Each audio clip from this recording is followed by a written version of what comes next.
కార్తీక పురాణము ద్వాదశి ప్రశంస.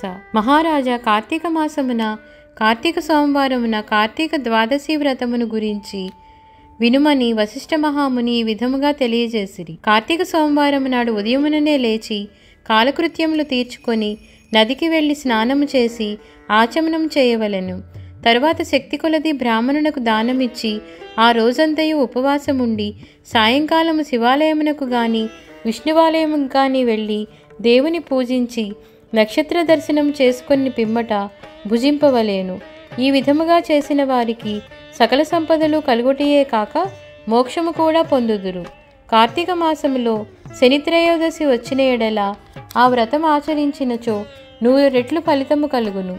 కార్తీక శుద్ధ ఏకాదశి రోజున పూర్ణోపవాసముండి ఆ రాత్రి విష్ణువాలయమునకు వెళ్ళి శ్రీహరిని మనసారా ధ్యానించి శ్రీహరి సన్నిధిని పురాణ కాలక్షేపము చేసి మరునాడు బ్రాహ్మణ సమారాధన చేసి 1,000,000 యజ్ఞముల ఫలితమును కలుగును. ఈ విధముగా చేసిన వారలకు సూర్యగ్రహణ సమయమున గంగానదిలో స్నానము చేసి 1,000,000 బ్రాహ్మణులకు భోజన దానము చేసిన ఎంత పుణ్యము కలుగునో దానికంటే అధికముగా ఫలము కలుగును.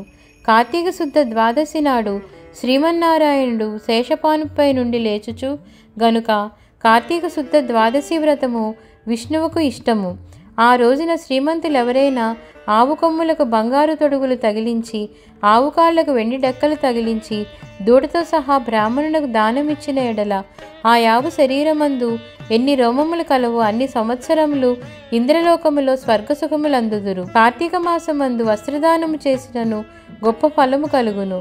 మరియు కార్తీక శుద్ధ పాడ్యమి రోజున కార్తీక పౌర్ణమి రోజున కంచు పాత్రలో ఆవు నెయ్యి పోసి దీపముంచిన వారు పూర్వజన్మమందు చేసిన సకల పాపములు హరించును. ద్వాదశి నాడు యజ్ఞోపవీతములు దక్షిణతో బ్రాహ్మణులకు దానమిచ్చిన వారు ఇహపర సుఖములను పొందగలరు.